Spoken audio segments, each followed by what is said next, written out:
अब ये भी सवाल खड़ा होता है कि जब भाई से रिश्ता नहीं है तो स्कूल का उद्घाटन और प्राइज डिस्ट्रीब्यूशन करने की कहते हैं 10 साल से कोई रिश्ता नहीं है। स्कूल के उद्घाटन के दिन इनके भाई हंसलाल जो मंत्री जी के भाई और मंत्री जी प्रेस कॉन्फ्रेंस के बाद हो सकता है जिस तरह से 11 मार्च को हमें धमकी मिली थी तो मेरे पूरे परिवार या मेरे पर ही मतलब जान से मारने का प्रयास किया जा सकता है, क्योंकि एक बार धमकी की कोशिश हो मिल चुकी है 11 मार्च की। तो हम चाहेंगे सरकार से कि इनके परिवार को भी जो है सुरक्षा अविलंब प्रदान किया जाए।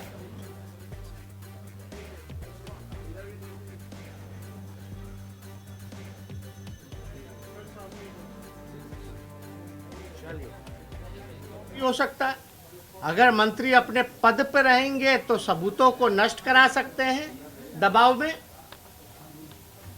सत्ता का नशा इतना था कि पहले ही इनके भाई को गिरफ्तार कर लिया गया, लेकिन मंत्री जी के भाई से कोई पूछताछ नहीं की गई, कोई गिरफ्तारी नहीं की गई। जब एफआईआर होने के बाद भी अब तक क्यों नहीं गिरफ्तार किया गया? तो ये सवाल जो है ये गंभीर है। लेकिन राम सूरत राय जी जो कथा बना करके आप लोगों के सामने पेश कर रहे हैं, एक फिल्म का झूठा जो स्क्रिप्टेड कथा जो रचा है, अगर थोड़ी सी भी सच्चाई है तो एग्रीमेंट का पेपर लाएं। अगर थोड़ी सी भी बात में अगर उनकी सच्चाई है तो इससे जुड़ा हुआ अगर और कुछ प्रश्न है आपसे, देखिए हमारे पास पर्याप्त सबूत है, लेकिन हम खाली इंतज़ार में हैं और हम लोग एक बार चाहते हैं कि अगर सच्ची बात अगर मंत्री जी कह रहे हैं तो एग्रीमेंट का पेपर तो लाएं पहले। सर शराब लेकर कौन आदमी आया इसकी जानकारी हमें नहीं है, लेकिन उस गेट का 2 चाबी था। एक चाबी अमरेंद्र कुमार जो मेरे भैया हैं उनके पास रहता था और एक चाबी स्कूल मालिक के पास रहता था। अब वह स्कूल मालिक किनको चाबी दिए वही आदमी अपना वहाँ पर शराब लेकर के आया था। सर इसकी जानकारी हमें नहीं है क्योंकि लॉकडाउन के कारण स्कूल बंद था, तो इसकी जानकारी हमको नहीं। एक गाड़ी थी क्योंकि एफआईआर में तो कई सारी गाड़ियों सर शराब लदा हुआ एक ट्रक आया और 4 पिकअप आया जो उसको अनलोड करवाने के लिए, और एक डिजायर जो मेरा था और एक मोटरसाइकिल जो वहाँ से मतलब पुलिस अभी जो आप बता रहे हैं स्कूल मालिक यानी कि आप प्रेमचंद जी प्रेमचंद लोग हंसलाल राय जी के पास था जी। 7 तो नवंबर इसमें घटना है। 7 नवंबर को बिहार में तीसरे चरण का चुनाव था, क्या उससे पहले भी गाड़ियां आई थी पूरे चुनाव के दरमियान? इन्होंने तो कहा कि लॉकडाउन के कारण स्कूल बंद था, तो इसकी जानकारी हमें नहीं। लेकिन जो भी ये मामला आया, जब इनके भाई ने देखा तो सबसे पहले बोचाहा थाने के कॉल रिकॉर्ड में होगा। आखिर पुलिस को पता कैसे चला कि यहाँ शराब की तस्करी हो रही है? पुलिस वहां पहुंची क्यों? क्योंकि इनके भाई ने शिकायत की थी। वो तो कॉल रिकॉर्ड में होगा, इनके भाई का नंबर आ जाएगा। हम लोग तो चाहेंगे अगर अच्छे से निष्पक्ष अगर जांच हो तो सारी चीजें जो हैं परत दर परत वो निकल के आएंगी। लेकिन मंत्री अगर मंत्री पद पे रहेंगे तो जाहिर सी बात है कि मंत्री अपने पद का दुरुपयोग करेंगे और सरकार अपनी विफलताओं को छुपाने का प्रयास करेगी, इसलिए सच्चाई जो है वो बाहर नहीं आ पाएगी। तो हम लोगों का काम है कि ये बातें जो इन्होंने कही है उसको लेकर के मंत्री जी, अब आप लोग हैं, सब लोग हैं, पूछ लीजिए। ऐसा कोई मालिक जो है वो साफ तौर पे ये कह रहे हैं कि जो स्कूल का मालिक है यानी मंत्री जी पहले ही झूठ बोल रहे हैं। अच्छा मान लीजिए इनके भाई का स्कूल होता तो मंत्री जी के पिता के नाम पे क्यों रखते हैं नाम स्कूल का? ये तो सोचने वाली बात है। मंत्री जी के इस्तीफे की मांग करेंगे। अरे मंत्री जी को तो बर्खास्त करना चाहिए हम लोग। नहीं तो फिर जांच इसकी सही ढंग से नहीं हो पाएगी, दबाव में रहेंगी सरकार,